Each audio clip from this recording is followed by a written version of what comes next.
Good evening, everyone. I'm going to call our May 6th meeting to order, please. We are going to begin with a moment of silence, and as my normal request, please make sure your phones are silenced or turned off and not going to have any distraction during our moment of silence. So please join me now.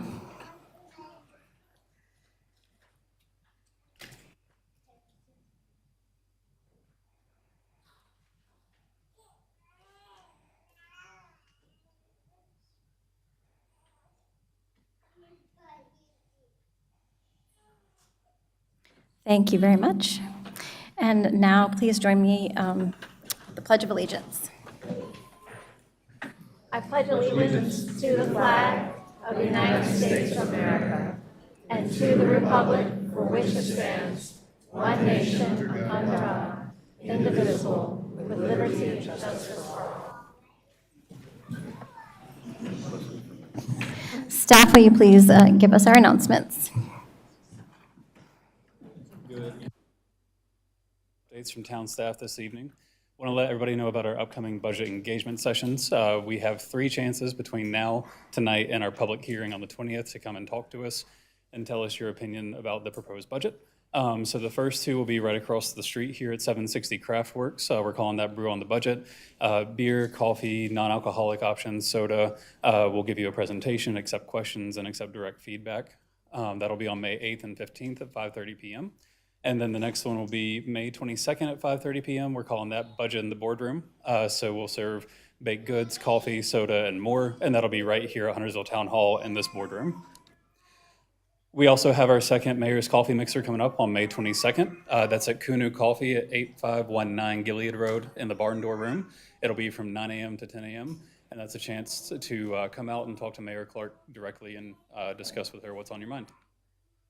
Just a reminder, our Mayor's Fitness Challenge is still going on. It started on April 7th, and it runs through May 19th, and it's not too late to sign up and still help Huntersville win.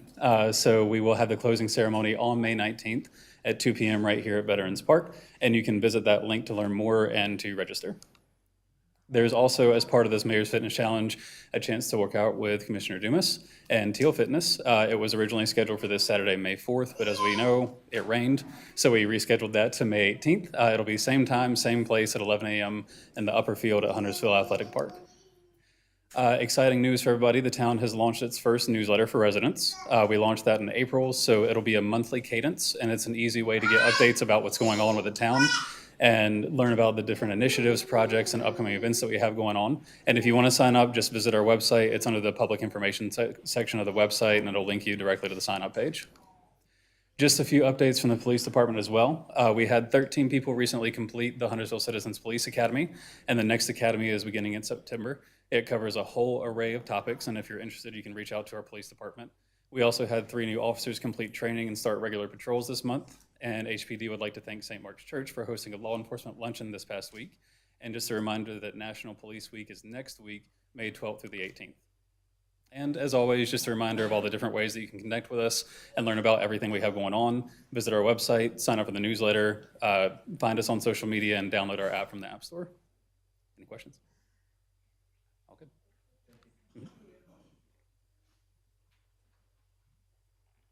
Okay, we have 2 public comments today.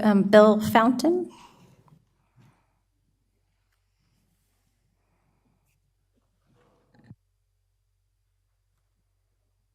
Good evening, fellow citizens. I'm Bill Fountain. As a former high school economics teacher, I learned to appreciate the wisdom of Thomas Sowell, who was a famous black economist and social philosopher. He said that the problem is Johnny doesn't know what thinking is. He confuses it with feelings. Over the years, thanks to our leftist CMS school board members, our public schools use social emotional learning, that's called SEL, to indoctrinate our youth to follow their feelings or passions while trashing moral values. These progressive use to focus in on the less on academic content and more onto what the student attitudes, mindsets, and behaviors are. And we've all witnessed what the decaying academic results have been. So the question is, how can a child learn to read, write, and do math if without reasoning? A recent behavior research and therapy study found that after completing an SEL program,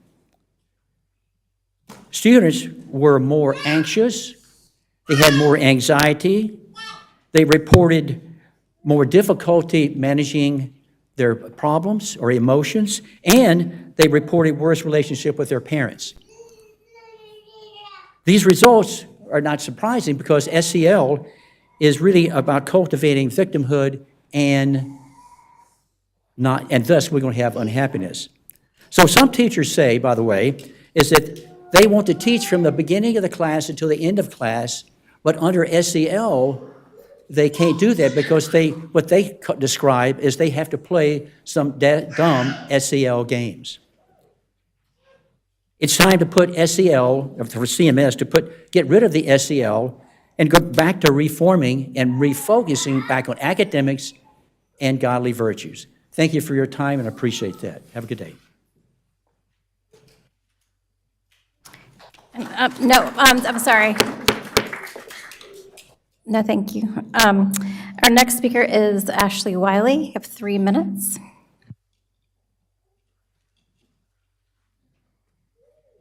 Hey, my name is Ashley Wiley. My address is 12435 Treasure Cove, Huntersville, North Carolina, 28078. And I come to you tonight because I found our local public schools COO deleting financial documents and also redirecting funds. This is important to us at a municipal level because all of the maintenance that should have been done, that wasn't. This is why. The teachers that we've been begging for, the certified staff, the bonuses, the raises for our teachers, just the overall well-being for our children without having Huntersville Elementary raining from the ceiling every time it rains. The mold in there is just ungodly. It would also be very, very nice for us to have the schools built that were promised. However, I'll allow him to explain it.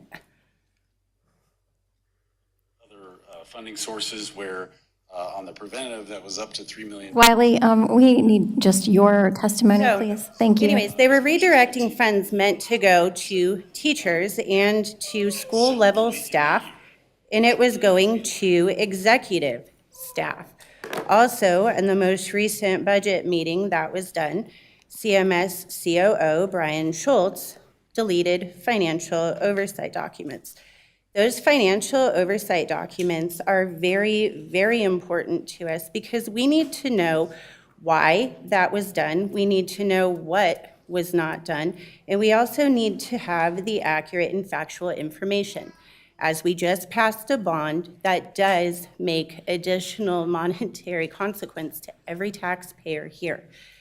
Having original documents is a must. And again, original documents are a must. When COOs and CFOs aren't accountable, do we really have any sort of an open, honest public government or any transparency? We need oversight and we need accountability. And it would be very, very nice if you were to please help the county commissioners in obtaining that. Thank you.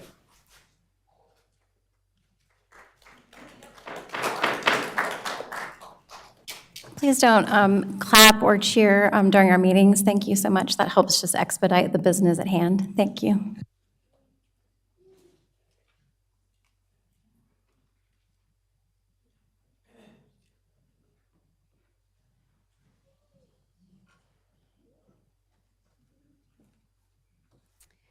This month is Affordable Housing Awareness Month, which is one of the priorities this board has taken on. And so I'd like to read a proclamation about this month. Whereas Affordable Housing Awareness Month is a dedicated time to assess the current needs, act, and celebrate our success in building, maintaining, and preserving affordable housing. And whereas, according to the University of North Carolina Charlotte Urban Institute's 2023 North Mecklenburg Housing Needs Assessment, The median home value in Mecklenburg County is $375,000, which is $100,000 less than the median home value in northern Mecklenburg County of $477,000. And whereas, according to the 2023 North Mecklenburg Demographic and Housing Assessment, the workforce and low to middle income seniors are the most impacted by northern Mecklenburg County's rapid population growth and increase in the cost of housing. And whereas, lack of affordable housing increases homelessness, tax revenue loss, healthcare costs, contributes to a less diverse workforce, places a more significant burden on public services, and stunts economic growth. The affordable housing crisis in Charlotte-Mecklenburg is everyone's problem, and whereas we must all come together to address this issue through partnerships with government at every level, local, state, federal, as well as corporate, philanthropic, community, and other stakeholders who are critical to help in building new affordable units, maintaining affordable housing through critical home repair and regular maintenance, and preserving affordable housing through legislation and community engagement. Now therefore, I, Christy Clark, Mayor of the Town of Huntersville, do hereby proclaim May as Affordable Housing Awareness Month in Huntersville, North Carolina. We have a second proclamation for Kids to Park Day. Whereas May 18th, 2024 is the 14th Kids to Parks Day organized and launched by the National Park Trust, held annually on the third Saturday of May. And whereas Kids to Parks Day empowers kids and encourages families to get outdoors and visit local parks, public lands, and waters. And whereas we should encourage children to lead a more active lifestyle to combat issues of childhood obesity, diabetes, hypertension, and hypocholesterolemia. And whereas Kids to Parks Day will broaden children's appreciation for nature and the outdoors. And whereas Kids to Parks Day will recognize the importance of recreating responsibility while enjoying the benefits of the outdoors. Now therefore, I, Christy Clark, Mayor of Huntersville, do hereby proclaim May 18th, 2024 as Kids to Parks Day in Huntersville, North Carolina.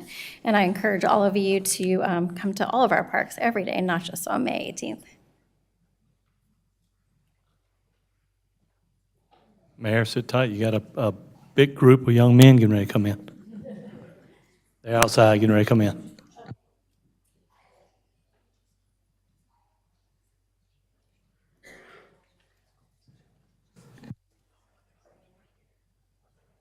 So we have some special guests with us that are about to come in. It is the North Mecklenburg High School basketball team who were state champs this year, and we are choosing to honor them, and here they come.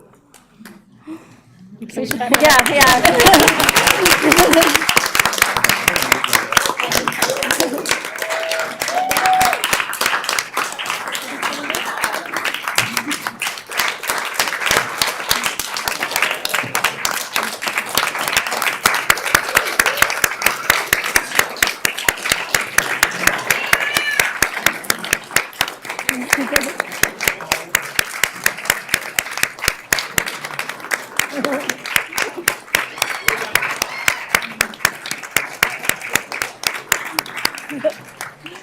All right, guys, can y'all make a gap? Well, I am so excited tonight to gather to celebrate this extraordinary achievement. It is a great honor and immense pride that I stand before you to congratulate the North Mecklenburg High School Vikings basketball team on their remarkable victory as state champions in 2024. This incredible team finished with a 30-30 record. The Vikings shared the championship title with another team in 2020, preceding the pandemic, and before that in 2005. This is Coach Dwayne Lewis's third state championship. Yeah, clap.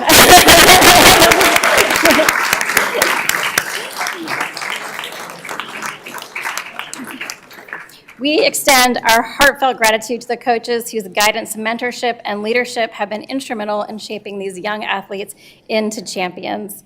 I have to give a special call out to Isaiah Evans, game MVP. He could have gone on to play it on a larger stage in other high schools, but he chose to stay in Huntersville instead. He is bound for Duke University in the fall, where he will help me win my bracket in the next March Madness. A successful team is not just about one player or coach, though, we know this. From the opening tip-off to the final buzzer, this team has exemplified the true spirit of sportsmanship and excellence. Tonight, as we celebrate, let's not forget the countless hours of sacrifice and unyielding dedication this team has brought to this success. To the players, I commend you for your exceptional talent, your spirit, and resolve. You have made your school, your community, and yourselves proud. But remember, this victory is not just about the championship trophy. It is about the memories you have created, the bonds you have forged, and the lessons you have learned along the way. Congratulations once again to our state champions. Your hard work, determination, and resilience have made us proud. Would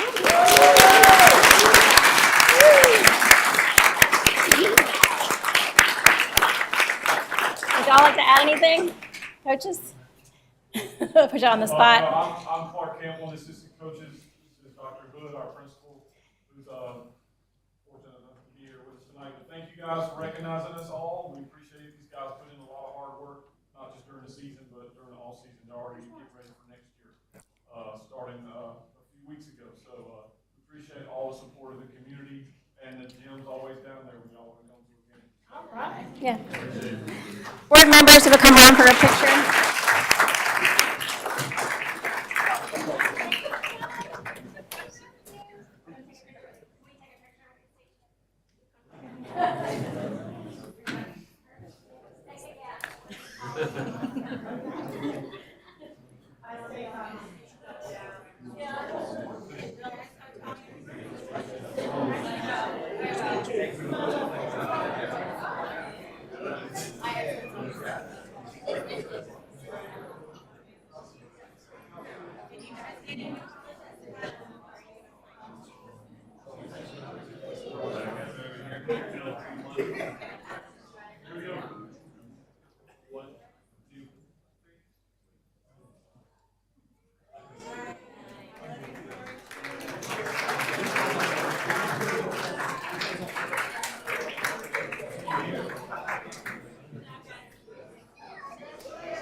Thanks for coming. Good job. Yeah, thank you for coming. You guys were amazing. Yeah, thanks for coming. Thank you, guys. Thank you. Thanks for entertaining us. Yeah. You.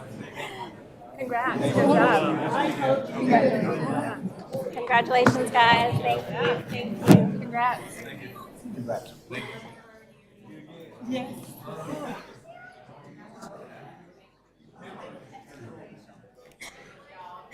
Thank you. Well, thank you.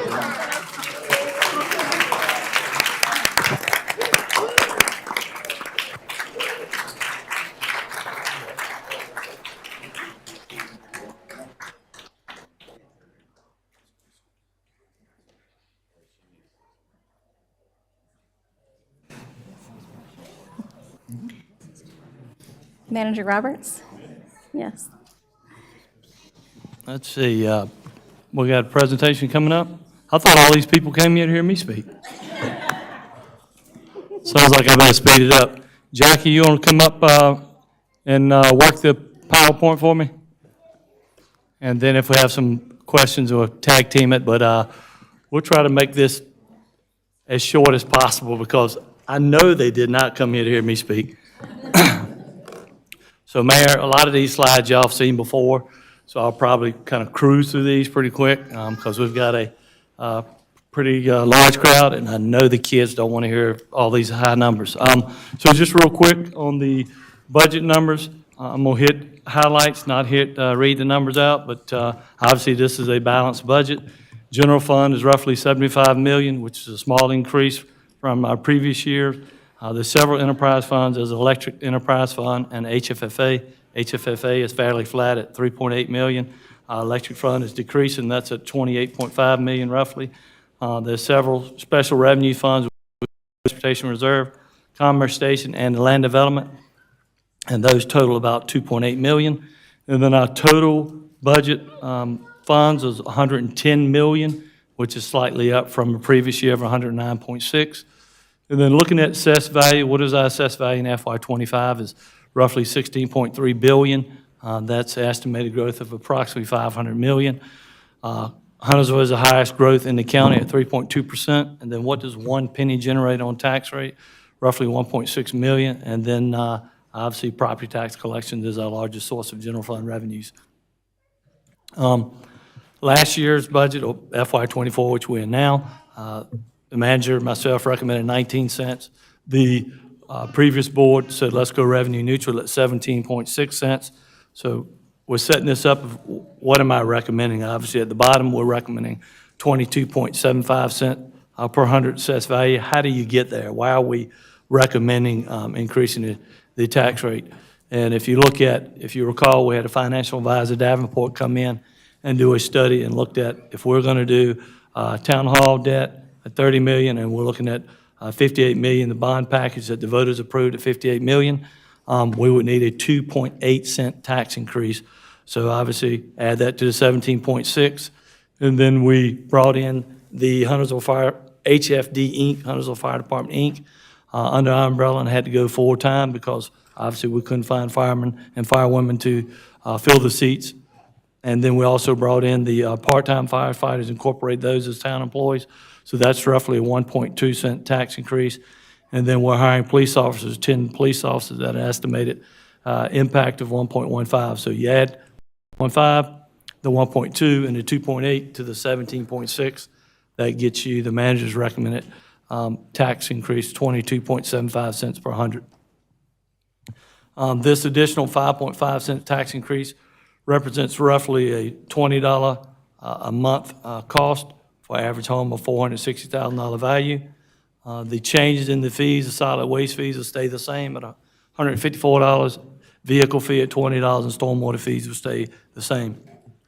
What are the new positions in this budget from the personnel side of things? There's 14 new positions, 8 are for a full year, 6 are for starting in January for a partial year.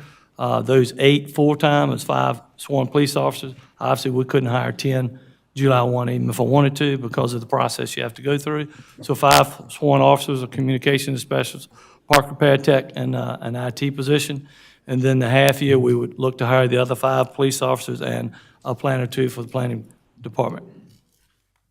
You heard a little bit about at the pre-meeting about the pay study and what's going on with the pay study and trying to get to market, et cetera. You heard him talk about, look, you don't want to continue to do a 3-year study. You need to be adjusting your ranges as you go along on a yearly basis. We do a COLA here. The COLA this year is not Jackie making it up and pulling it out of the air. This is based on the 2023 Consumer Price Index. It's a 4.1% COLA is what we're recommending. The previous year COLA was 8%. You kind of heard him talk about, obviously, a lot of places, even though the COLA was 8%, they probably didn't do the full adjustment.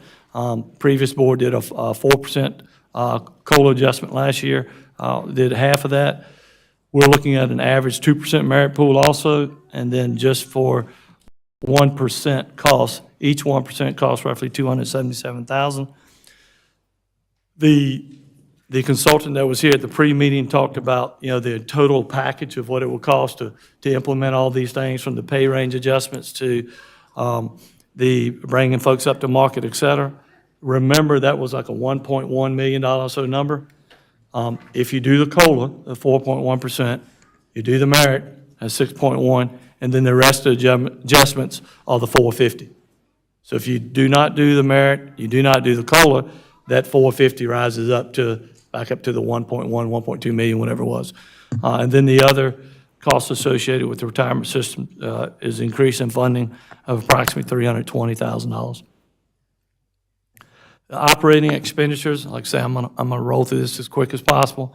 I just talked about converting the HFD Inc. over into actual town full-time employees.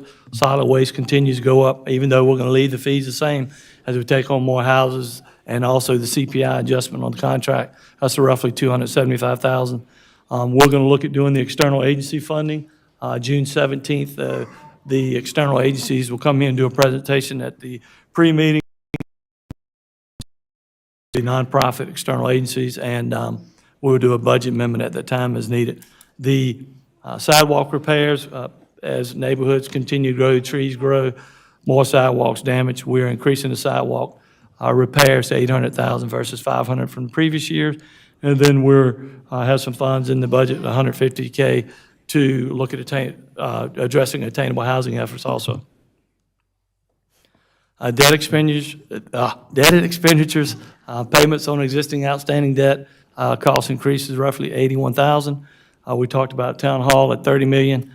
For the town hall, those lobs, the debt service payment is roughly $2.9 million. And then associated with the transportation and park bonds that are $58 million, we would anticipate issuing $32 million of the $58 million approximately October. So if you were to do that, there's one debt service payment. There's 2 a year typically, but the time we would issue those, it would be 1.5 in June, and then the following year, then you take on the full $3 million. I'm not going to read all these CIP funded projects. Remember, these are not the full cost of these projects. Some of these projects in various stages. Farrelltown Parkway, we've already been working on, or take, for instance, just trying to pick one out here, Reese Boulevard. We haven't even started on Reese Boulevard, Van Story Turning Lane, to a Lake Norman Charter Tennis and Park Complex, where we'll be partnering with Lake Norman Charter to do a project out there, to the Highway 73 Greenway Bridge, which 73 hasn't even started widening yet. Some of these are various stages. Some of these are partnerships with transportation dollars, with CRTPO dollars from our local entity in Charlotte that we work with on transportation projects, to partnerships with state, to federal government, et cetera. So I won't read all these. You've probably seen these at least 3 times, and you'll probably see them at least 3 more times before you get to a point where you adopt a budget.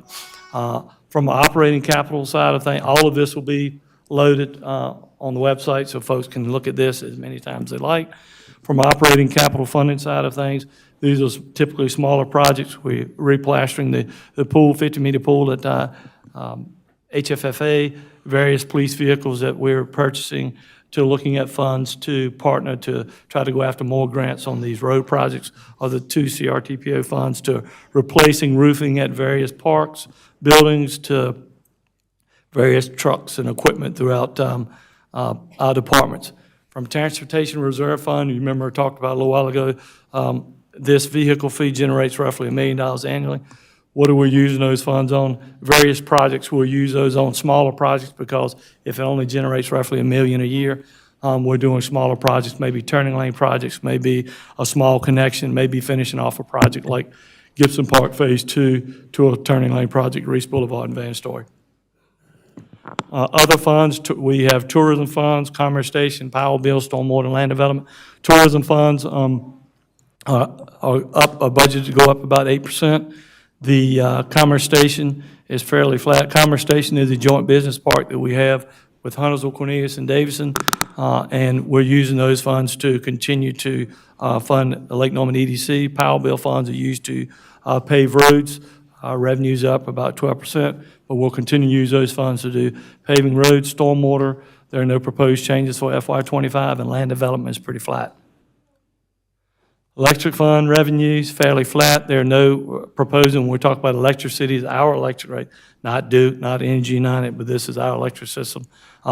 Electricities, there are no changes to the residential customer rates or commercial rates. We are looking at some renewable energy riders, and also we're going to be bringing back a solar policy to discuss for some rate changes to finally get into the new world of solar. We're a little behind on that. And then expenses, purchase power budget decreased by roughly $1.5 million. We're going to continue to invest in capital. HFFA, as I said earlier, is pretty flat. Their budget's $3.8 million, not a lot of increase there. We're working on the air filtration system. We replaced the units there. That was about $2.2 million for that replacement. That should be up and running this week. Hopefully everything is looking good there. We're have some more smaller capital improvements at HFFA we'll be doing. And then, as I said earlier, we'll be replacing the 50-meter pool. Catch my breath here, but the budget document is roughly 200 pages. If you decide to read that, you're probably crazier than I am. I would tell you to focus on the manager's message, which is roughly 8 pages. All of this stuff is posted on a website. May 8th is 200-plus document, 200-page-plus document. As I talked about earlier, many more opportunities to get involved. Brew on the Budget, 760 Craft Works at 5:30 on May 8th and May 15th. Budget public hearing, May 20th, right here. And then there's also a budget in the boardroom, May 22nd at 5:30 PM here at Town Hall. And then potentially adopt a budget June 3rd. I know I ramble real fast because I know these folks wanted to hear it. Again, many opportunities for mayor and board, for citizens to get involved. All this stuff is online. Please call us, email us, ask as many questions you like. Citizens, we encourage you to get involved. Hopefully, that's the last slide. And I apologize for being so fast.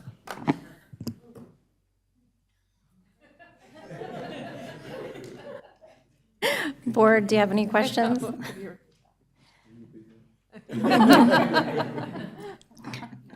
No questions, board? Okay. Moving on to item number 7, can I get a motion to adopt the agenda, or do I have any agenda changes? I'll make the motion to adopt the agenda. May I have a second? Second. Any discussion? All in favor, please raise your hand. Any opposed? Motion carries unanimously. And now may I have a motion for the consent agenda? Make a motion to adopt the consent agenda. May I have a second? I second. Any discussion? All in favor, please raise your hand. Any opposed? Motion carries unanimously. And now we are on to public hearing 9A. Conduct a public hearing on petition R24-01, a request by Hotel Ventures of Lake Norman, Inc. to rezone 10.328 acres. Mr. James, you have the floor. Good evening. I'm Jesse James. I'm presenting 2401 North Point Hotel Conditional District Rezoning. First, I'd like to enter my staff report into the record. So, 2401 North Point Hotel Conditional District Rezoning. The slide you see in front of you is the zoning in that area, which you see a lot of the HC, which is the purple area. That is highway commercial, and then you see the site dashed, that's the subject parcel. They are going from highway commercial conditional district to highway commercial conditional district, which is a little confusing, but the conditional district portion of that enters a different enters a different site plan into that zoning. And this proposal is for a 3-story, 121-room hotel. So on the screen, what you see here is the existing conditions, the different developments around the area. To the north, you have a single-family residential neighborhood, actually in Cornelius. To the south, you've got North Point Executive Park subdivision and business park. To the west, you've got Birkdale. And to the east, you've got a multifamily residential subdivision. And that area highlighted in red is where the proposed approximate parcel of the North Point Hotel proposal. So the important part of this slide here is what we started from at this site was R9810, which was a conditional rezoning and a subdivision for a business park, so all office use. So all the buildings within that park were approved for office use. And the original 9810 was for a 2-story building. It was amended in 2007 to add an additional floor for a 3-story office building. So both of those and the rest of the office park was for the office use. So in this rezoning request, again, it is for a 121-room hotel, 3 stories, the same as the approved rezoning for the office building, approximate 45 feet in height. And a requirement in the ordinance is you take the height of the building, times that by 3. That's the minimum distance that the building can be to the residential property line for a single-family residential adjacent property. And that is, there you see to the north, those are all single-family properties. So the proposed distance from the building of the hotel to the closest property line for the single-family use is actually 200 feet, approximately 240 feet to the closest residential home. Another important item to note is this proposal does require a special use permit as well, which we will go over more at a later meeting. But that tentative meeting for the evidentiary hearing is for July 16th, 2024. The plan does meet the required specimen tree save requirement for our town's tree save. They have 24 specimen trees on the site, and they are proposing to save all 24 of those. So moving on to items that don't meet the ordinance, we do have one modification request for buffering, and I'll go into that in a little bit. We've got some comments and some concerns about the architecture of the building, and we have some infrastructure concerns as well that I'll go into. So the first item, which is a modification request, is the buffer requirements. So on the left, you see a 30-foot undisturbed buffer on the site. The ordinance requires when you've got a hotel use adjacent to a single-family residential neighborhood, there's a 30-foot minimum buffer requirement. This site has a peculiar circumstance on it in that there's a 100-foot Energy United right-of-way for power lines that goes from the property line of the northern property line and extends 100 feet south. So the 30-foot undisturbed buffer does have the ability for the energy company to clear that. So one of the issues that the applicant was having was, how do we get a full 30-foot buffer with large trees and all of the required vegetation when there is an ability for the energy company to clear that? So what they have provided was an alternative buffer, which you see highlighted in the site plan to the right, which internalizes that buffer within the parking lot.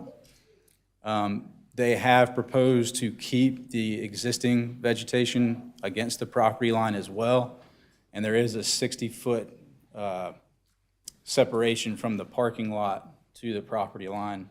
So all that together, plus a 6-foot high vinyl fence proposal, is their buffer proposal. The modification to that is for a buffer, an alternative buffer to count within the confines of the ordinance, the entire development must be on the other side of the buffer. In this case, you still do have parking to the north of the alternative buffer, but there is the parking lot screening on the outside of that, plus the 60-foot separation and the undisturbed section of that buffer.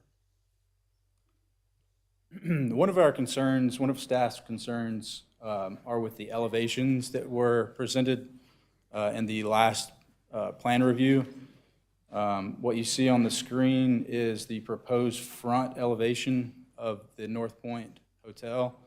And to the right of that, you see the materials that they are proposing, which are basically an EIFS material for the exterior. And then below, you see what pretty much all the buildings within North Point Executive Business Park currently look like. I think now they are all painted white, if I'm not mistaken, but they are all brick, which the Business Park Development Guidelines calls out brick materials for the exterior. So staff has concerns that the current elevations are compatible and have a human scale pedestrian environment on the frontage. We also have some questions about the rear elevation, third story windows. Can it be designed so there's no windows on that top floor that look out into the adjacent property line? We have some infrastructure concerns as well.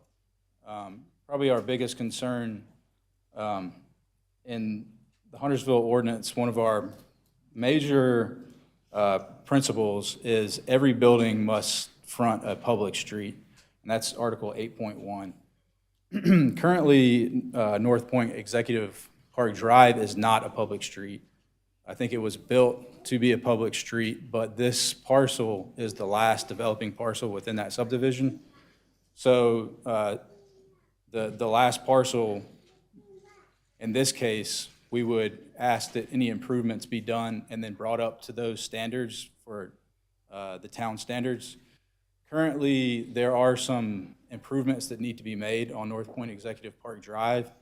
The applicant in their plan was willing to improve and dedicate their frontage to the town to our standards.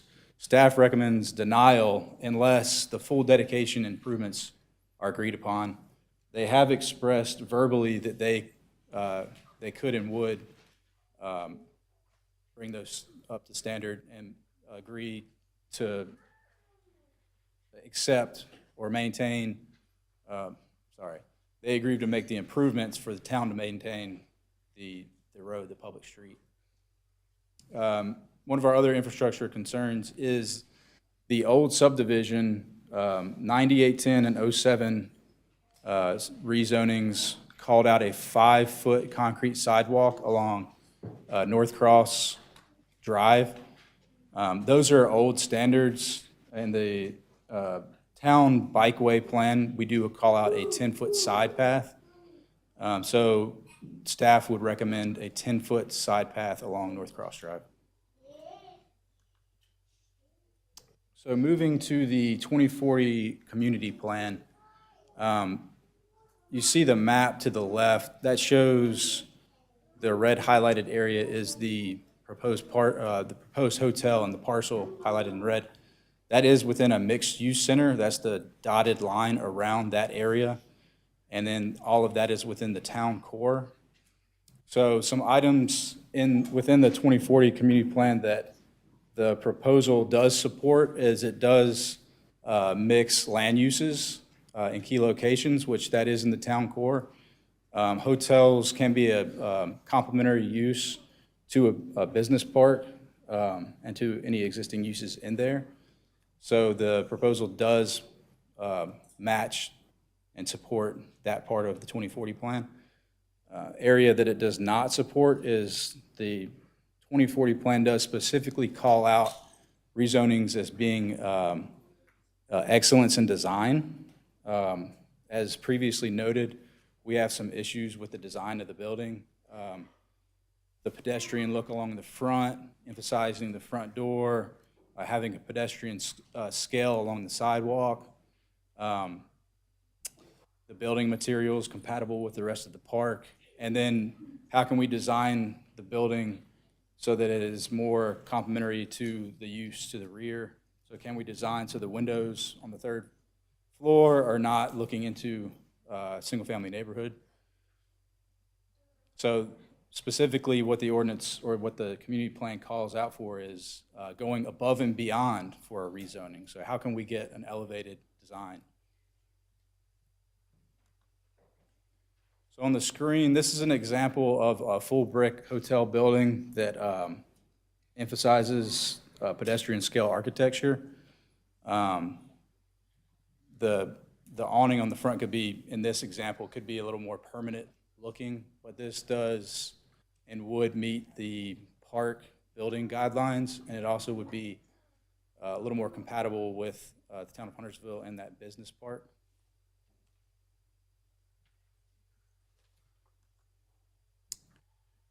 So moving forward to the staff recommendation, in considering petition 2401 North Point Hotel, staff can recommend approval if the three recommendations can be revised. A would be revising the elevations to meet the business park building guidelines and the 2040 plan and calling out excellence in design. Two would be to upgrade the 5-foot sidewalk call out to a 10-foot side path along that bikeway, approved bikeway area on the minor thoroughfare. And then 3 would be to revise the note on the proposal that the entire North Point Executive Park Drive be brought up to the minimum standards of the town of Huntersville, make those improvements for us to be able to accept the road as a public street and meet our minimum guidelines. Staff believes by implementing these recommendations, the plan would be consistent with LU 6, 61, 62, and 82, which were previously mentioned. Worth noting on the mail-outs, the dates were previously for the planning board, May 28th, and the town board, June 17th. Those have been asked to be pushed back to the 25th of June and July 16th for revisions to be made. And the applicants are here, and they do have a presentation. So depending on how you guys want to proceed, they do have a presentation next. The applicants do their presentation, and then Sure. we'll take questions and then comments. Sounds good.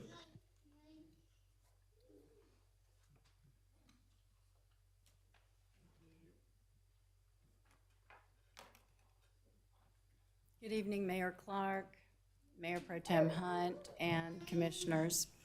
My name is Suzanne Todd. I'm an attorney in Charlotte. My address is 1065 East Moorhead Street, Charlotte, North Carolina, 28204.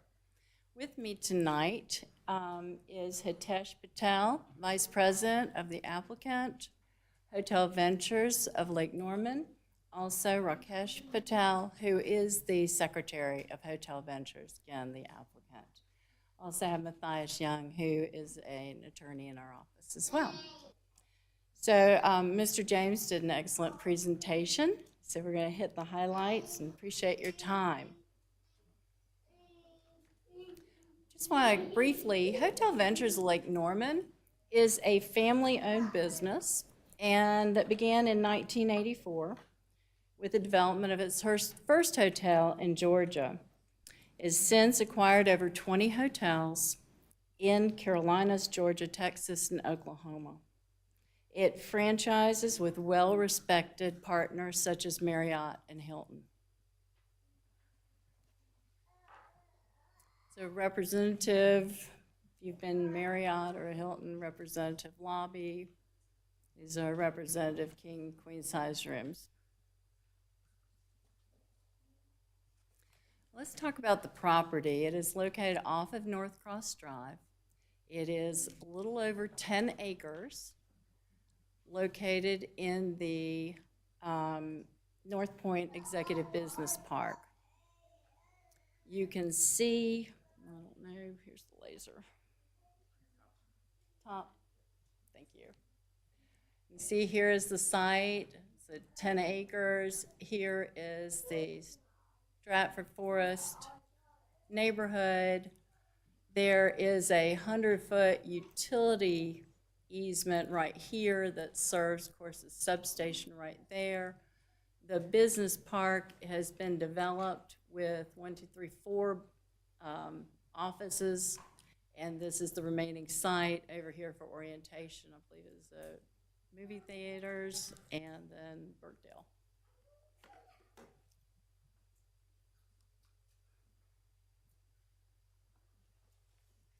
I do think worth noting, this site does have its challenges. Out of the 10 acres, only maybe a little over 2 acres is actually developable.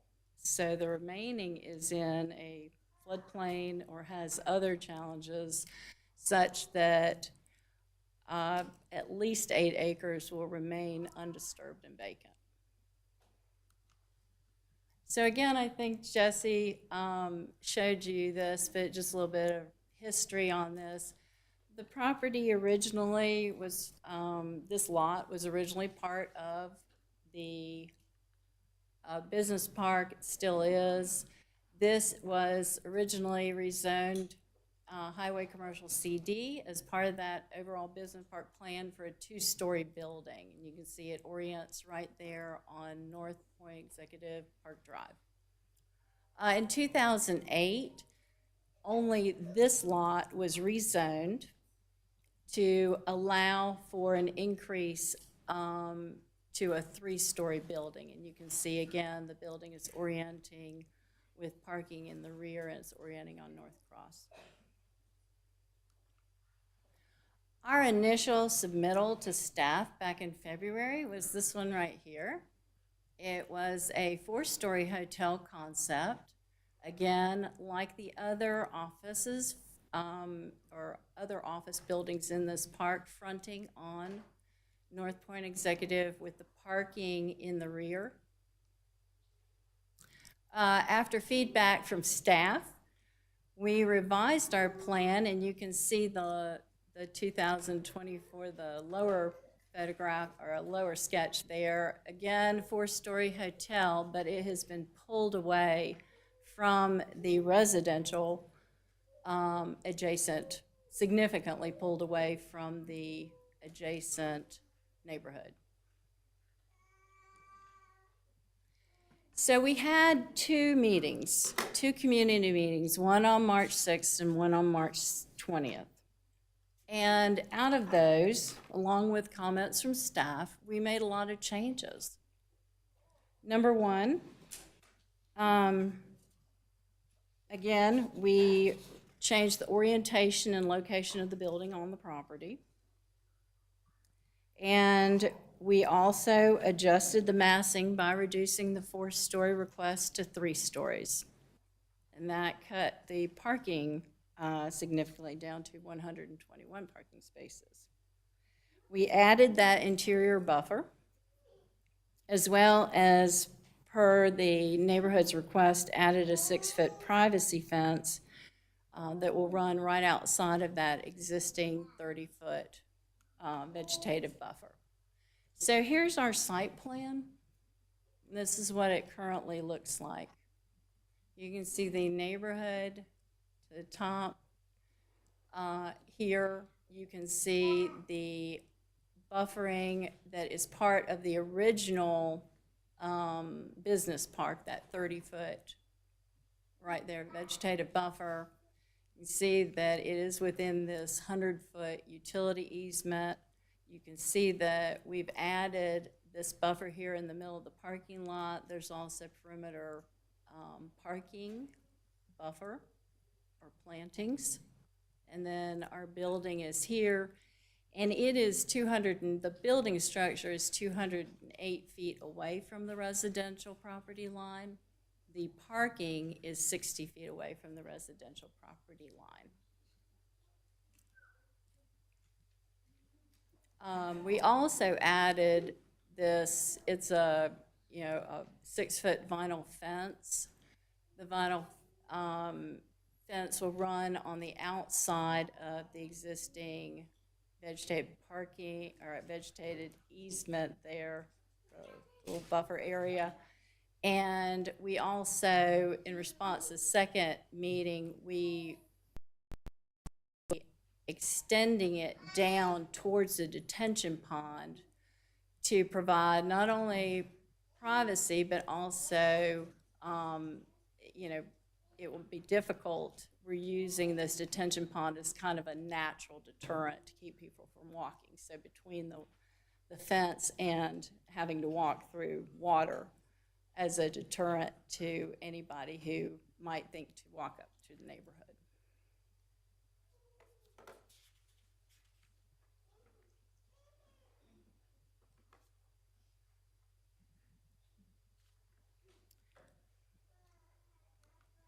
So here you can see a cross section.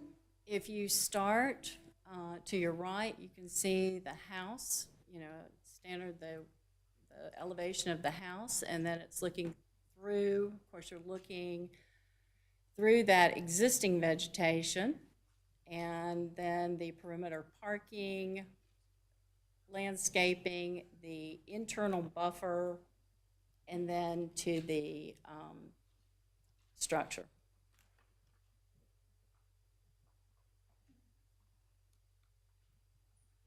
So looking at what is currently approved for this site versus what we are proposing, the existing plan calls for a 3-story office building. This would call for a 3-story hotel.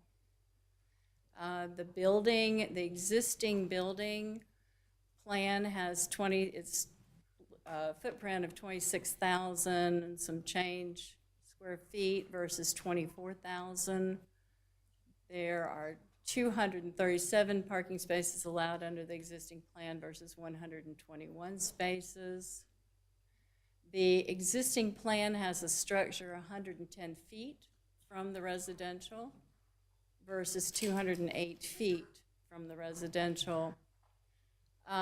Total impervious area is almost 3 acres, 2.5, a little over 2.5 acres on the existing plan versus maybe right at 2 acres on the proposed plan. And then the existing plan that's approved for this site is that parking is 30 feet away from the residential. The proposed plan is 60 feet away from residential. Now, looking at the Huntersville 2040 community plan, this site is located in both mixed-use center and town core characters, and we think it's entirely consistent with both of these character areas. Hotel does create mixed uses in the commercial subdivision of the business park. So now you have office and hotel. Commercial uses are encouraged in the town core, and the hotel use is common within business parks and complements existing office uses. Hotel use will bring in revenue with minimum impact to your infrastructure and no impact to your schools. It's reasonable and consistent. And that concludes our presentation. I'd like to reserve maybe a couple minutes rebuttal, if I may. And we're happy to answer any questions you might have. Board, do you have any questions?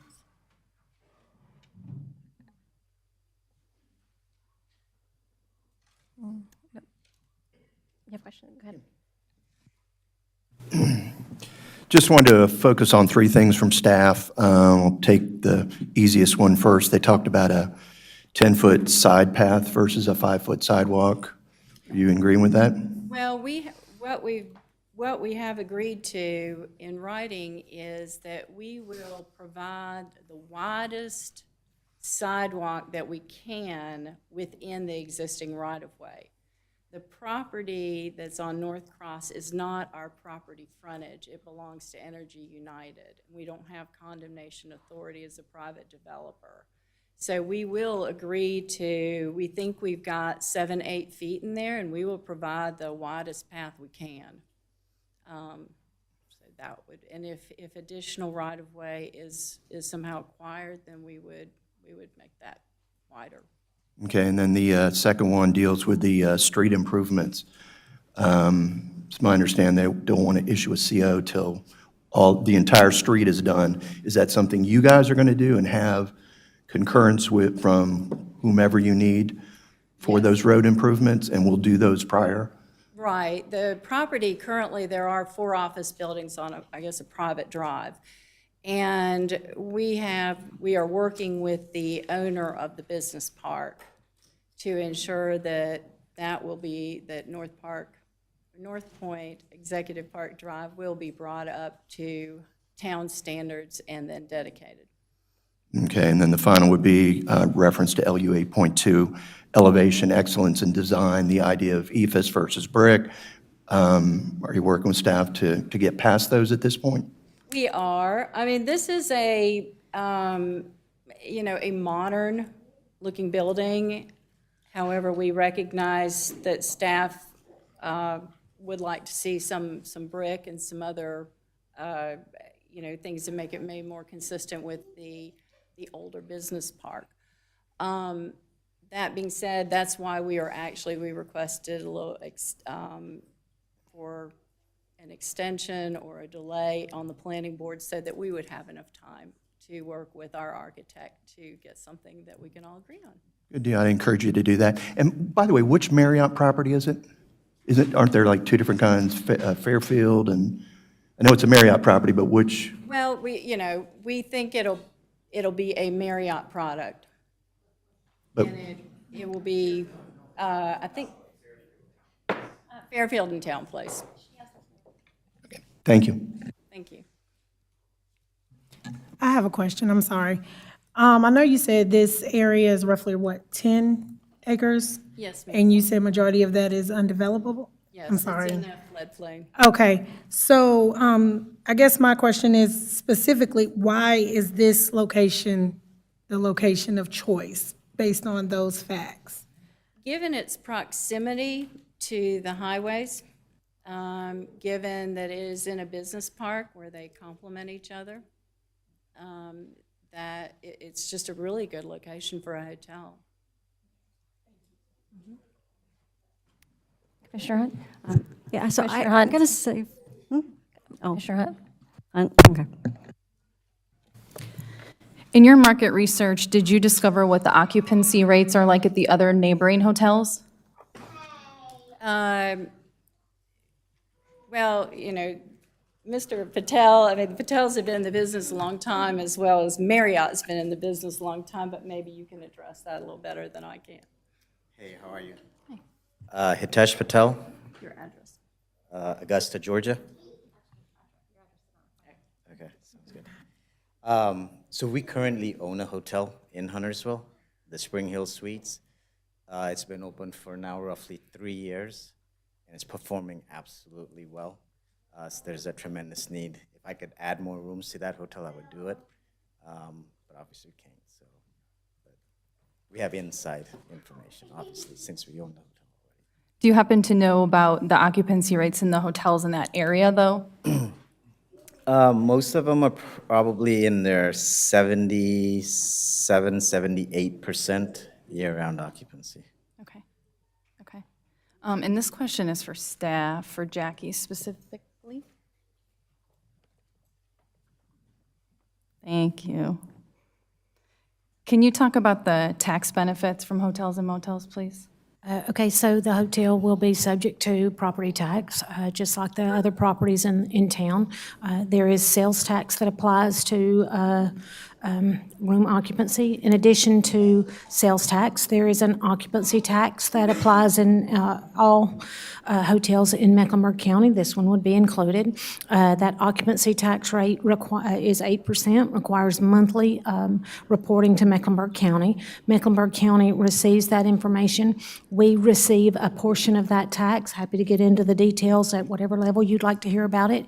What the occupancy tax receipts that we receive by statute, there is a portion that we receive that must be remitted over to Visit Lake Norman.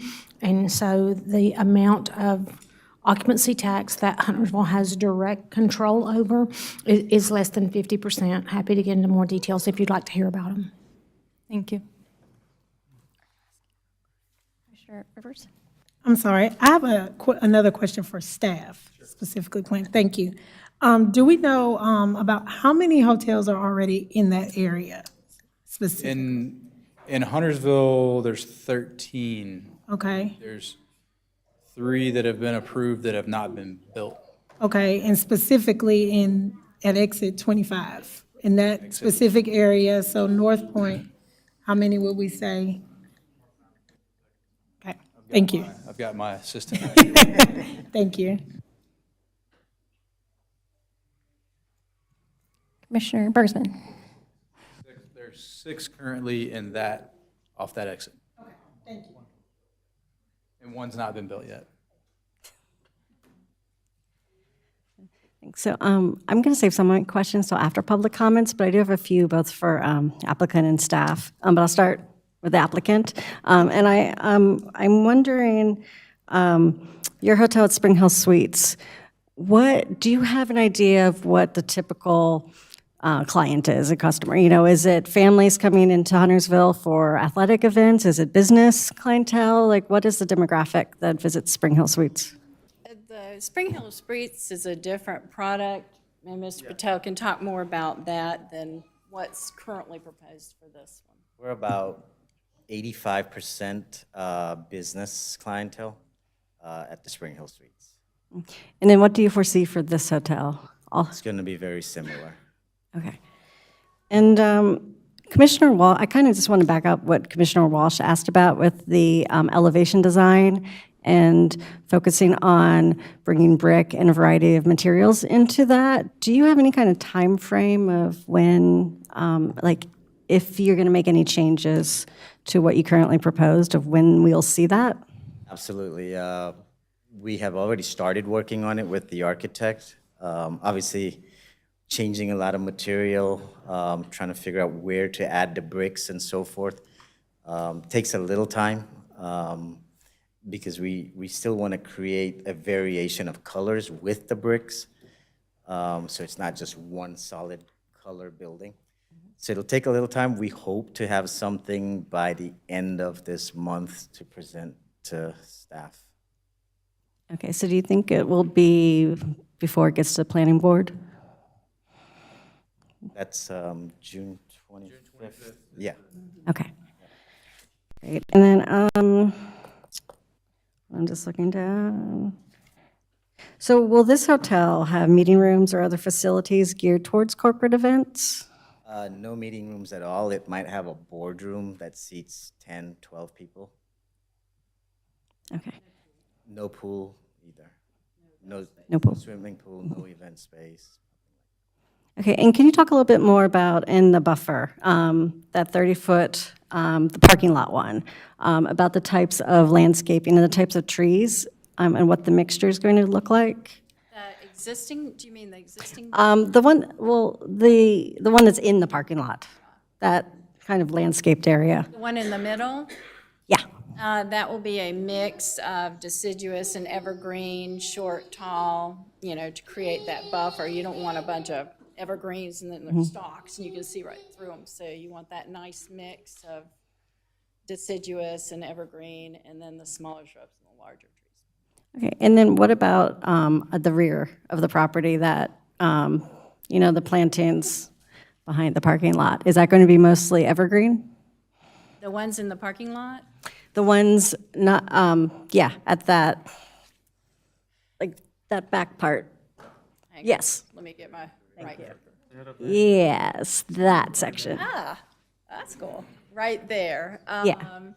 As that will be per ordinance, I believe we're saying small, is it all evergreens? Small evergreens? There'll be small trees and then evergreen shrubs are the requirement. And there's a variety of different vegetation they can choose from. And if this were to be approved, we'd work with them on making a landscape plan that meets different types of conditions, heat, screening, width that provides appropriate screening, deciduous, evergreen. Okay, so do you consider it to be an opaque screening? The parking lot screening wouldn't necessarily be opaque. The 6-foot vinyl fence plus the existing vegetation and the screening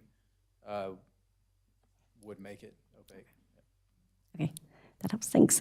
And then the last question I have for the applicant right now is actually in regards to EV charging stations. I'm just curious because, I do stay at Marriott's fairly often, and that's becoming more common as an amenity to guests. Are you considering having an EV charging station on your property? Haven't really thought that far ahead, but I'm sure everybody's putting them in these days, so we probably will have a couple of them. Okay, it would be something nice to consider. I know that exit 25, we don't have that amenity in very many spots. Sure, definitely take it. And then I have a few questions for staff. And one of the things, and I kind of just want to make sure everybody here understands, because in the staff report, we're talking about holding the certificate of occupancy as a possibility until some of those improvements are made on the North Point Executive Park Drive. What does that mean exactly? So previously stated that in order to build a building in Huntersville, you have to be on a public street. Currently, the entirety of this street has not been handed over for acceptance for maintenance for the town, so it's not a public street. So what we would do is there's a punch list of improvement items that engineering Public Works has put together for the applicant and other owners of the business park. So collectively, what we would need is for those improvements to be made in order for the CO, which is the construction occupancy for this, or the construction occupancy for this building. So in order to be occupied, that street would need to come up to standards for improvements. Okay. And everything else I'm going to hold off until after public comments. Okay. Thanks. Planning Board, Mr. Gammon, do you have any questions? Yes, ma'am, and I'll direct those to Okay. Oh, Commissioner Quarles? Yeah, Commissioner Bursman asked the clientele question I wanted, so I would direct this to Chief Graham. Chief, in reading our notes, there are concerns from nearby residents that the hotel would draw crimes, including prostitution and sex trafficking, to the neighborhood. Could you share any information as it relates to crimes at our local hotels and neighborhoods? We currently have 12 hotels in town. We average about 70 calls per year out of those 12 hotels. The vast majority of the crimes are going to be property crimes, breaking into cars, larcenies, things like that. We do have some simple assaults. We have very few serious crimes against persons, things like that. We spend a lot of time at the hotel, but not for taking calls. Generally, they're the folks that are up in the middle of the night, and our officers are going in and visiting with them and checking parking lots, things like that. So I would say currently our hotels in town are not one of our top priorities that we have issues with. Thank you very much. Okay. Any more questions, Steph? Okay. So we have several public comments. And I just want to, before we proceed into that, to remind everybody that you have 3 minutes to speak. Please state your name. You do not need to state your address. The folks in the gallery, please refrain from clapping or cheering or jeering. If you're speaking, please direct your comments to us. Please keep them civil and maintain some level of decorum when you're speaking. And so we will start with Edward Spansky. You have 3 minutes.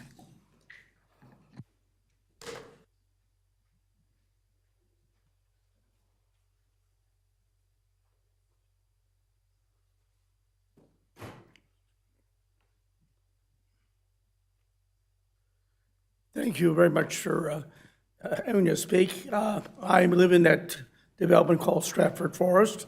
Been there for 20 years. We're a peaceful community of 124 homes. We pride ourselves on improvement, and it's a highly desirable neighborhood to live in. I just rejected an offer for $600,000 for a home. I paid only $200,000 for it. We want to preserve our property values. Now, the reason I'm here is when this development came up, and I went, as many of our other members, to both of the meetings they had. Interestingly enough, I never got a letter that was supposed to be sent to me informing me of that meeting. And a lot of our people in the development were not. Number two, we went over all our concerns with them, and we, be frank about it, and we have circulated as a board. I'm a member of the board of HOA. We contacted almost everybody in our neighborhood. I would say about 98% is against the hotel. Why? Number one, safety. The thing is, most of the other hotels in our area are in business parks or in business areas. This is impinging on our property. If you notice on the top of that thing, one of the homes, and there'll be a person speaking on that, it's only 100 feet from the parking lot. He got it measured, he's a professional. The thing is that also those homes that are on the side over there, and I'm not one of those, is substantially higher than the hotel, and people on the third floor can view into the people's homes. So this is a rather unique situation. Number two, I like to point out that a earlier development, Norcross Executive Park, that was supposed to be on that road, was by the same company, denied, because the people said in Birkdale that they did not want a hotel. I was told by them it was because of a deed adjustment. Interesting contradiction. So the thing is, and I've spoken to most of the people there about that. But we are very concerned with this because of safety, we don't think we need another hotel. I also called Marriott Corporation, found that the occupancy rate for this type of hotel, which is franchise, is about less than 60%, including the ones in this area. And most importantly, the last point, I know I'm going a little over time, is that the hotels that are planned here should be in a business area. And I don't think this, being next to Birkdale, may even be more of a safety problem. There's 6 hotels across the street, so there's no need for people in the business park to have another hotel. And we're pretty much, as I said, as a group, we don't care about concessions. We think this is a big thing. Thank you, sir. Thank you very much for your time. Nope, please, nope. Thank you for withholding your clapping. Next is Alexis Lopez. You have 3 minutes. Hello, my name is Alexis Lopez. I live in the Landings apartment community across the street from the proposed hotel. I would like to express my strong opposition to the zoning of this property for a hotel. As a nearly lifelong resident of Huntersville, I have deep roots here, and I'm concerned about the potential impact of this project on my neighborhood. Having lived, worked, and built a life here, it is important to me that we preserve the charm of our area. The construction of a hotel would lead to increased traffic, noise pollution, and undoubtedly change the character of our neighborhood. Additionally, I worry about the safety implications of having a hotel in such close proximity to where I live. The influx of visitors could compromise the security of myself and my neighbors. I urge you to consider the consequences of this decision and the effect it will have on people like me. Please prioritize the needs and concerns of longtime Huntersville residents by rejecting this proposal. Thank you. Thank you, Ms. Lopez. Next, we have Suzanne Todd. Suzanne, are you here? Oh, you're the attorney. Sorry about that, Ms. Todd. I'll let you go at the end. No, that was just, I signed in. Yes. Morgan Cooley.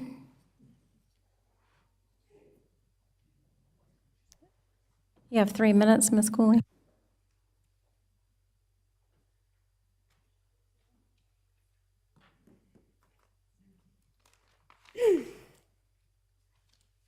I'm here to discuss the proposal of the Marriott being built next to our neighborhood. My name is Morgan Cooley. We are fairly new to the neighborhood as we moved here from California. Having a parking lot and a business outside our home is unfortunately something that I know too well. It begins just with loitering and noise, but it turns into people trespassing on the property. One night, a group had been hanging out outside of in their car, and they threw a 3-pound weight through the window, hitting my child's play area, and it could have killed him. This parking lot was a business that closed at 10. This will be a 24-hour hotel, a constant opportunity for our neighborhood to be subject to this. Hotels, including Marriott, they can attract criminal activity. The privacy they provide create opportunities for exploitation and endanger the safety of our community. Marriott was just part of a lawsuit with 12 other hotels for its involvement with child sex trafficking last year alone.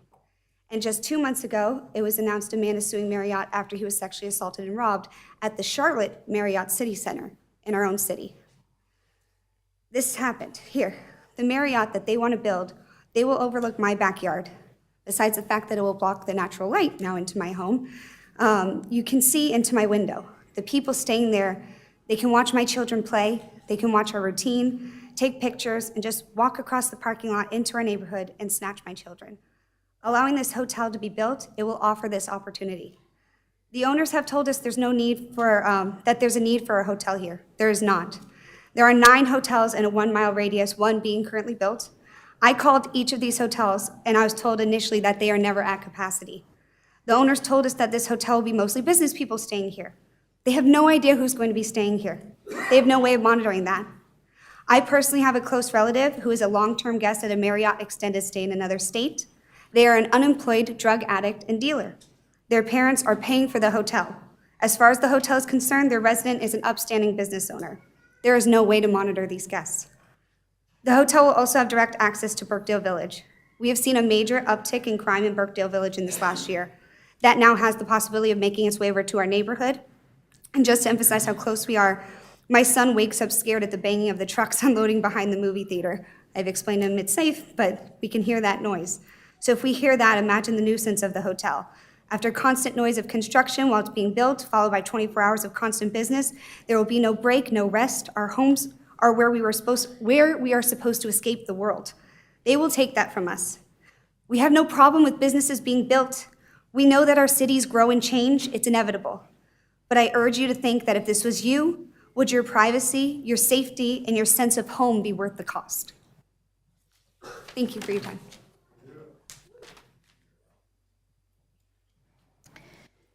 Okay, may we have Elizabeth Lopez? You have 3 minutes.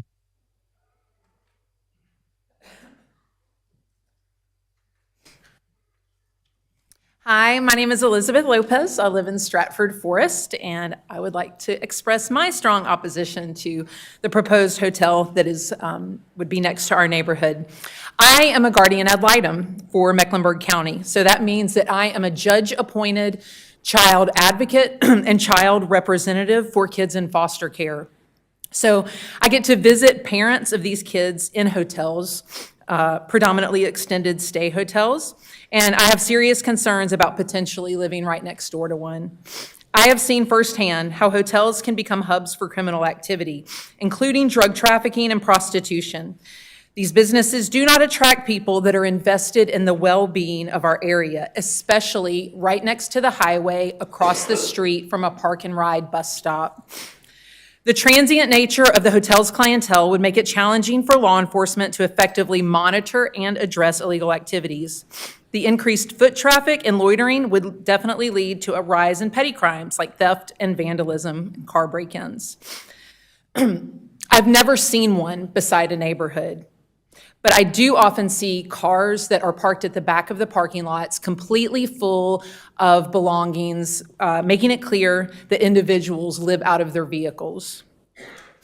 As someone who has dedicated my life to keeping the children in our community safe, I'm deeply troubled by the prospect of this hotel. I am asking you to consider the long-term consequences. I request that you give my family and all of our neighbors the same consideration that you would want given to your family and all of your neighbors. Please reject this proposal to rezone. Thank you for your time. I know it's valuable. Thank you. Next, we have Luis Borges. You have 3 minutes. Hey, hello, good evening. Thank you for your time. I am the father of the 3 kids that you saw there that were acting up, so I had to take them out. So you can see how young they were. I selected this neighborhood because it's a very family-friendly neighborhood. You can see out there, there's a bunch of kids. This is the most friendly, the neighborhood that has the most amount of kids of any neighborhood I've ever seen. Literally, it's loaded with little kids. Meaning that it's very dangerous to put like a hotel where you cannot vet who comes in, who goes out. It's impossible because I've been to a hotel. They don't do background checks on a hotel. It's not like an office, business, park, where they know who works there and they did a background check. So we can have any kind of criminal, and all it takes is one criminal to do anything. And you can see the proximity of all those houses.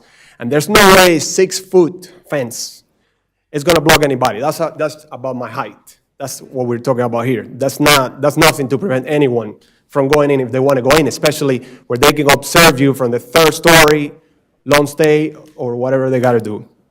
I also want to mention that the tree buffer, especially if it's deciduous trees, is not going to do anything in the winter. As you know, the trees will fall and will let people see through because all those trees, look how beautiful it looks. It looks so that you cannot see anything.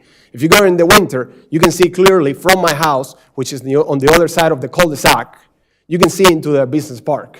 So if I can see into the business park now, they can definitely see with a 3-story building, which is higher than there is there now. The other thing I want to mention is like, why are zoning laws for? Isn't this to stop this monstrosity? I mean, that's why to have zoning laws, isn't it like to stop things like this from happening? I've never seen a hotel. I've seen hotels where there's like a massive creek or some kind of creek, but not like 100 feet. We're talking about like this kind of distance, like from here to the road kind of thing, to people's properties from the back of the parking lot. That's how close we're talking about here. And I'm in favor of progress, don't get me wrong. If you put a business park here, I would never come here to process that. or whatever business building. Just keep a business what it is, not a hotel. Thank you for your time. Thank you, sir. Next, we have Julie Beth Jarvis. You have 3 minutes. Hello, my name is Julie Beth Jarvis, and I live in Stratford Forest as well. And I just wanted to, I emailed 2 documents to the mayor and the councilman, and I wanted to make sure these are in record. Did anyone want a physical copy? Okay, thank you. Thank you so much. Can everyone from Stratford Forest please stand up? As you can see, this matters. This matters to all of us. I am the house that is right there by it. I am the house that is 90 feet from that parking lot. And I do not have trees behind my house. I love to watch the sunset from my deck. I mean, it's a gorgeous, gorgeous view. And I don't have those big pine trees blocking my view. I have lived here since August of 2001, 23 years. And when I moved in, I knew that a business park was going to be here. It wasn't there, but I knew it was coming. And I watched it be built. I knew there was supposed to be a 5th building right beside my house. That was fine. I was fine with that. I mean, these people, it's 9 to 5, they're businesses, you know who's gonna live there, right? And I was happy with that. I was shocked when I found out a hotel was going to be right beside of my house. I mean, this is a 365-day, 24 hours a day, people coming at night all the time with horns and car alarms and slamming doors and parties. This is, everybody keeps going, what is it's a Fairfield Inn. It is the lowest in Marriott, okay? And I mean, there's nothing wrong with Marriott. You know, but this is the low end. How long is the longevity of these type of hotels? That is very scary to me. The vinyl fence, they fall down. We're not allowed to have those in our neighborhood, by the way, because they deteriorate. We love to sit on the deck and listen to the music of Birkdale. That's how far? What am I going to hear from the parking lot? I just ask you, would you want to live beside of a hotel? Would you want that as your neighbor? They don't, the business offices, they're not going to stay there. That's not their per diem. Most of the people work here. If they have people come in, they're going to have a bigger per diem. They're going to be at that nice new hotel in Birkdale or one of the others. So I ask you, please, please, and I thank you for your time, and I thank you for all you all do in our community, because I love it here. Thank you. I do. Thank you. And our last public comment is Tommy Mann. You have 3 minutes.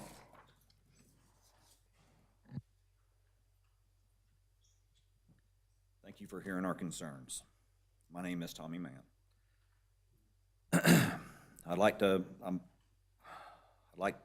I'm happy that y'all are here to hear about our concerns about the rezoning of the business park. I would like to recognize the excellent job that the town of Huntersville does for the safety and well-being of the community. My comments will be brief. First, I would like to say that we are not against an office building being built in the adjacent property next to our neighborhood.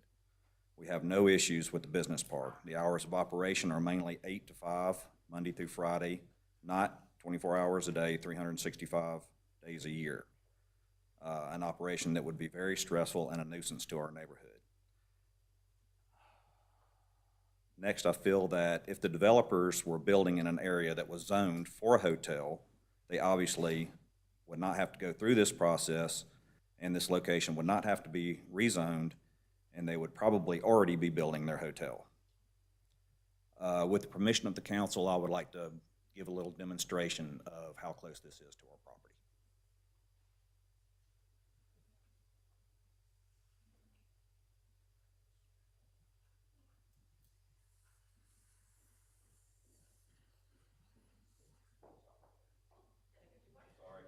is 29 feet just to the door.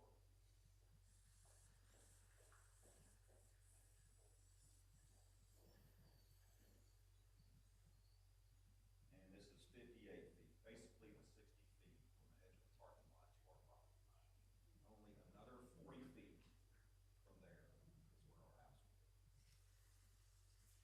Thank you for your time.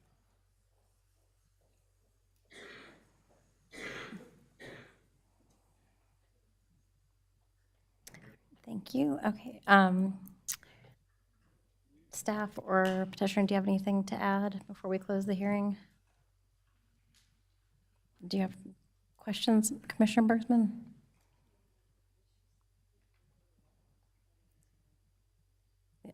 Yeah.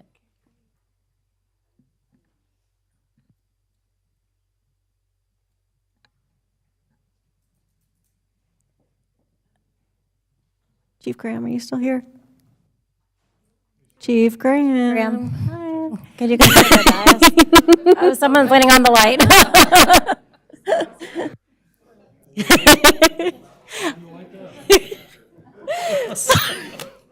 No leaning against the wall. I appreciate everything you do, and I'm sorry I interrupted that. I do have a question for you. Because noise is one thing that's been brought up. I am not familiar if our noise ordinance in Huntersville is different from Cornelius, and I'm also just wondering, with a residential neighborhood in Cornelius and a potential property in Huntersville, if there is a noise complaint, and we have different ordinances, like, how does that work? Well, if there's a noise complaint, they're not exempt from the noise ordinance, no matter where it is in town. If there's a loud party or cars or whatever happens to be, it's the same thing if you were out in your neighborhood. There's no difference. Cornelius is very similar to ours. They've got a few small things that are tweaked, but there's no exception for anything like this. Okay, and what is it? Can you just let the room know what the Huntersville noise ordinance is? Oh, off the top of my head, it's can't be heard within 50 feet of the property line, or things like that. It's basically anything that is a nuisance. We don't have a particular time attached to that. We don't have a decibel attached to that. It's very open and easy to make a decision on things like that. It's not, not always easy to make a decision on things like that. We don't get a lot of noise complaints. Most of the time it's barking dogs and things like that, but, we do have a few issues every once in a while. Okay, all right. It's very ambiguous. Sounds like it. Okay, thank you. Okay. Any other questions, commissioners? All right, I will conclude that public hearing. And we will proceed to item 9B. You just respond to a couple of comments that were made? To us, that's fine, yes. Thank you, so you can hear. I want to be clear that this is not an extended stay in the sense that this is like a monthly rate. This is a daily rate hotel. It doesn't change. It's the same every day. There's also, the guests all receive the free breakfast and the same amenities. There's no difference between Town Place Suites or the Fairfield Inn aspects of it. Just wanted to make that clear. We actually, I believe it was staff who actually also suggested vinyl fence versus wooden fence. They last longer. I know I have one, and the only requirement was please don't make it white, which we understand it would be some sort of an earth tone fencing product. And I also want to point out that, the hotel use is off-peak hours. As far as if you have office workers coming in and out, that's peak, adds additional traffic at peak times. The people coming and going in the mornings and the evenings from the hotel, they might go, have dinner, come back, something like that. But these are off-peak. They're leaving maybe a little earlier, a little later, and they're coming back at different times. That helps with any traffic. I think at the end of the day, the petitioner and the neighbors want the same thing. They want to be safe, and they want to get a good night's sleep. Thank you.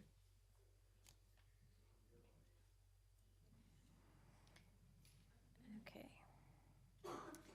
We are now on to item 9B, which is to conduct a public hearing on petition TA 24-04, a request by Huntersville Planning Department to amend Article 11. Mr. Patterson. Good evening. I'd like to put my staff report in the record for TA 24-04. This is a HOAB bylaw update. So the Huntersville Town Board on March 4th, 2024 voted to approve amendments to the Huntersville Ordinance Advisory Board bylaws. Staff is now updating the language in the Huntersville zoning and subdivision ordinance to match those updated bylaws. So Article 11.4.3A of the zoning ordinance is going to be updated by striking the Huntersville Ordinance Advisory Board from that section. And Article 5.0 of the subdivision ordinance is also going to include Huntersville Ordinance Advisory Board to be struck from that portion. That is it. Happy to answer any questions.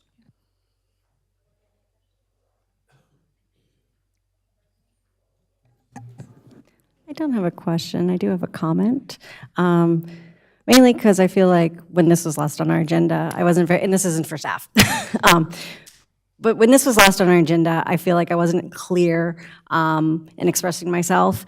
And I just want to make it 100% clear this time that my no vote previously was based on the opinion that HOB should have been notified of the proposed changes ahead of it being added to our agenda for the vote. But I don't disagree with any of the bylaw updates. I agree with all of this, and I don't have any questions, and just want to make that clear.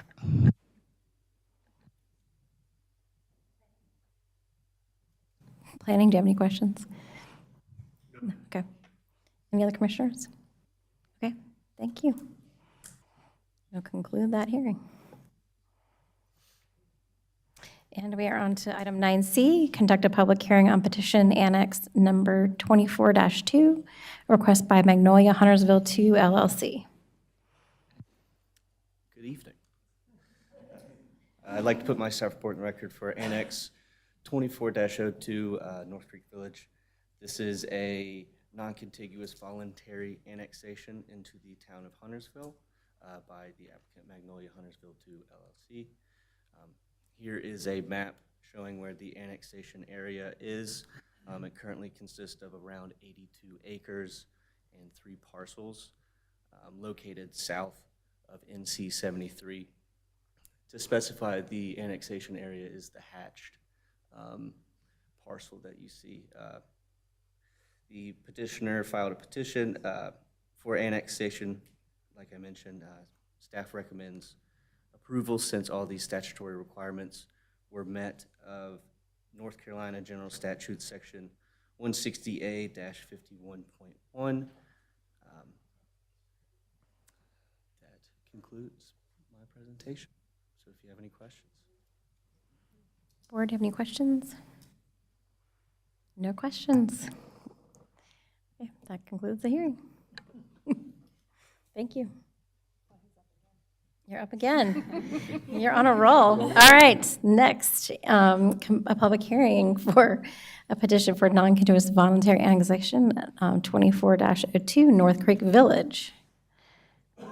Hello. Hello. So this is the final action of the annexation that we had the public hearing on. Here's an example of the ordinance that will be signed if it is to be annexed.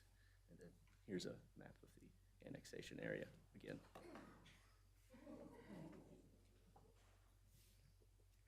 No questions, board? All right. That concludes that portion of that public hearing.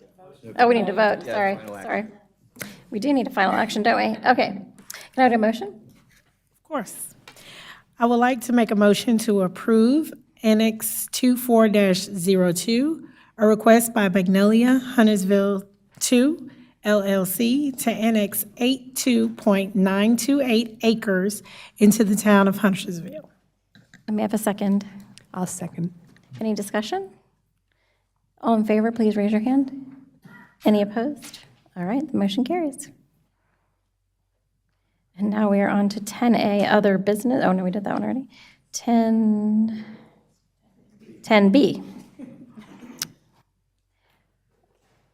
Mr. Priest. And we are considering decision on petition TA 24-03. Good evening, Mayor, Commissioners. I'd like to enter my staff report into the record and just make a brief presentation because the application has not changed since the public hearing. So this application is a change, a request based on the 2040 plan to add flexibility in the CD rezoning process. And so staff is working at removing the spirit of the ordinance to allow the town board to have more flexibility in what they approve, but then also communicating what the 2040 plan is looking to put into the ordinance, having applicants and encouraging them to have excellence in design. We kind of heard that in the rezoning application tonight in the hotel. Staff is looking for that. We want to put that actually in the verbiage of the ordinance to emphasize that. So that's part of the application there. We would strike out the section that says the spirit of the ordinance to allow more flexibility, and then again communicate in the intent of the CD rezoning district what we're looking for in the projects. And so the planning board did unanimously recommend approval, 7-0, last month. And so staff recommends approval. I'd be happy to answer any questions at this time. Sorry. Board, any questions? It's great that the planning board voted unanimously on the proposed change. Can you give us an idea of one example of a unique or creative development? A unique and creative development, well, it would be ones that that are really looking to hit those goals and those marks in the 2040 plan. So you think of one that might have affordable housing. You think of one that would have creative ways to have transportation solutions. Ones that are going to put in some infrastructure to really accommodate for the impacts that they may have. On a smaller scale, looking at things like buffers. How do you take a concern, how do you take an issue with land development and create a solution? Rather than coming in saying, well, this is our product, this is something that we're going to do that's really unique, but it's going to check the boxes. And so that's something that would be a little bit out of the box. And again, maybe going above and beyond the minimums and saying we're going to raise the standard level of design. Job well done. Thank you. Thank you. All right, any other questions? All right, may I have a motion?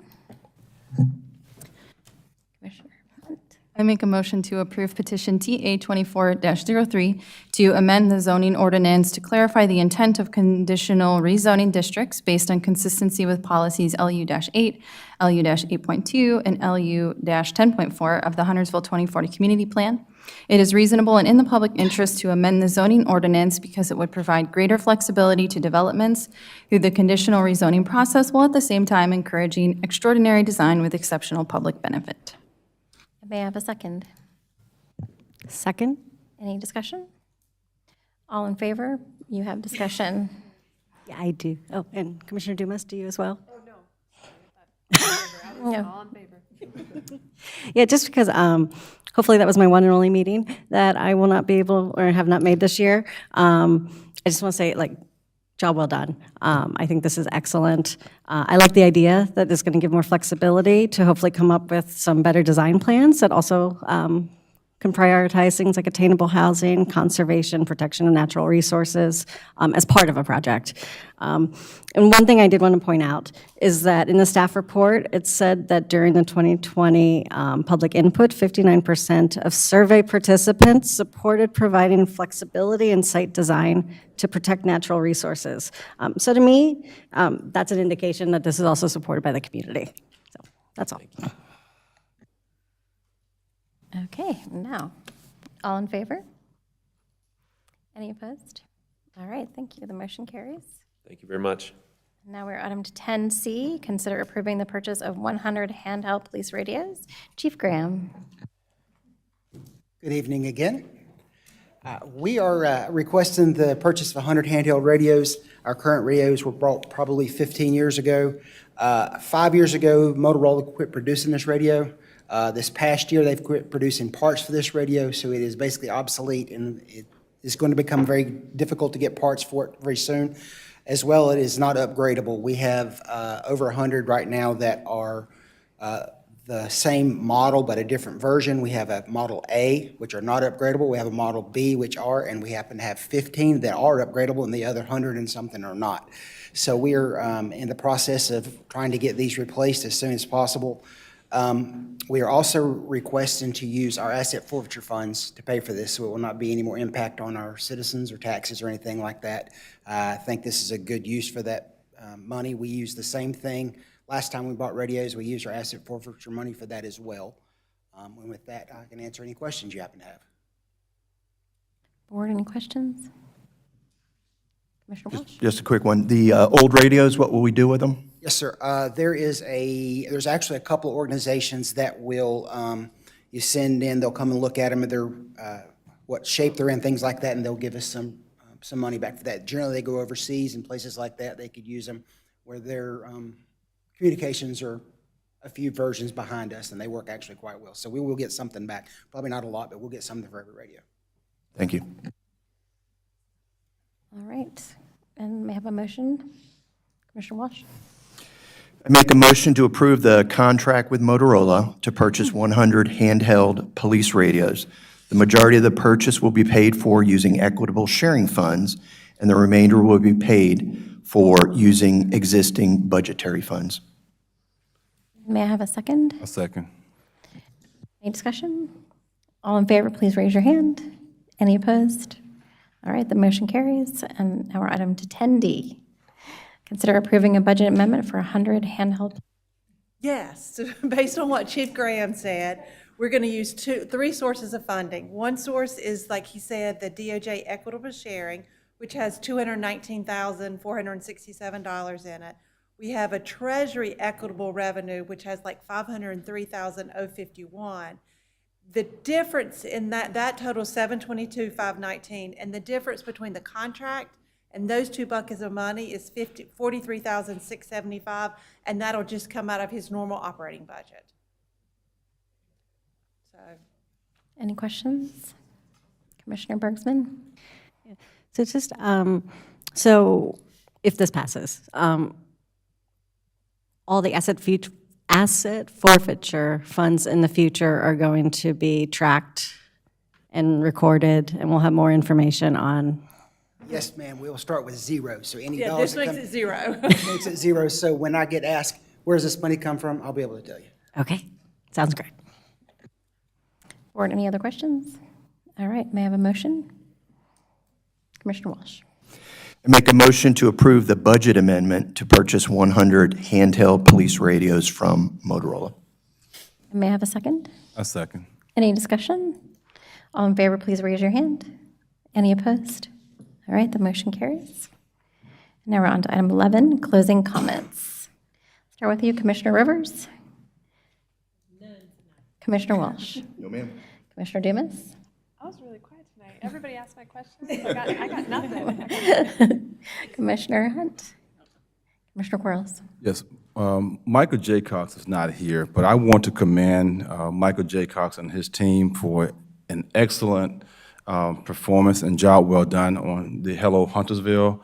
It was amazing, and I want to applaud them. It's easy for people to complain. It's rare that somebody want to give a compliment. So I salute and give a compliment to Michael J. Cox and his staff.